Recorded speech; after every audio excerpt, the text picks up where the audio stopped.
ভিন রাজ্যে গিয়েও শেষ রক্ষা হল না দুষ্কৃতীর। শেষমেশ পুলিশের জালে আটকা পড়ল দত্তপুকুরের হত্যাকাণ্ডের মূল অভিযুক্ত।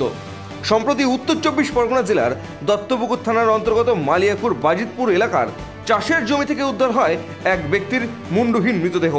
যে ঘটনার জেরে চাঞ্চল্য ছড়ায় গোটা এলাকায়। পুলিশের প্রাথমিক তদন্তে এবং মৃতদেহের হাতে আঁকা ট্যাটু সূত্রে প্রথমত গ্রেপ্তার হয় ওই মৃত ব্যক্তির মামাতো ভাই এবং তার স্ত্রী।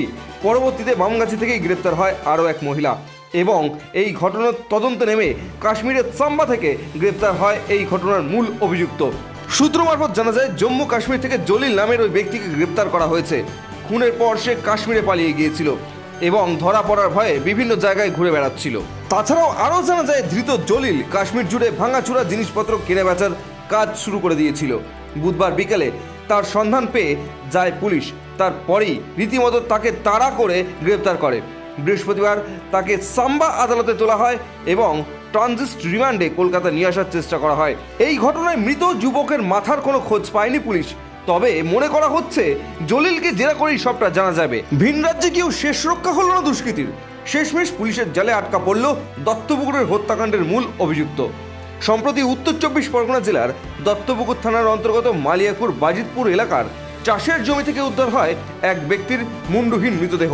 যে ঘটনার জেরে চাঞ্চল্য ছড়ায় গোটা এলাকায়। পুলিশের প্রাথমিক তদন্তে এবং মৃতদেহের হাতে আঁকা ট্যাটু সূত্রে প্রথমত গ্রেপ্তার হয় ওই মৃত ব্যক্তির মামাতো ভাই এবং তার স্ত্রী। পরবর্তীতে বামগাছি থেকেই গ্রেপ্তার হয় আরও এক মহিলা এবং এই ঘটনার তদন্তে নেমে কাশ্মীরের সাম্বা থেকে গ্রেপ্তার হয় এই ঘটনার মূল অভিযুক্ত। সূত্র মারফত জানা যায় জম্মু কাশ্মীর থেকে জলিল নামের ওই ব্যক্তিকে গ্রেপ্তার করা হয়েছে।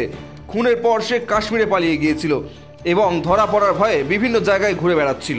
তাছাড়াও আরও জানা যায় ধৃত জলিল কাশ্মীর জুড়ে ভাঙাচুরা জিনিসপত্র কেনা বেচার কাজ শুরু করে দিয়েছিল। বুধবার বিকেলে তার সন্ধান পেয়ে যায় পুলিশ। তারপরেই রীতিমতো তাকে তাড়া করে গ্রেপ্তার করে।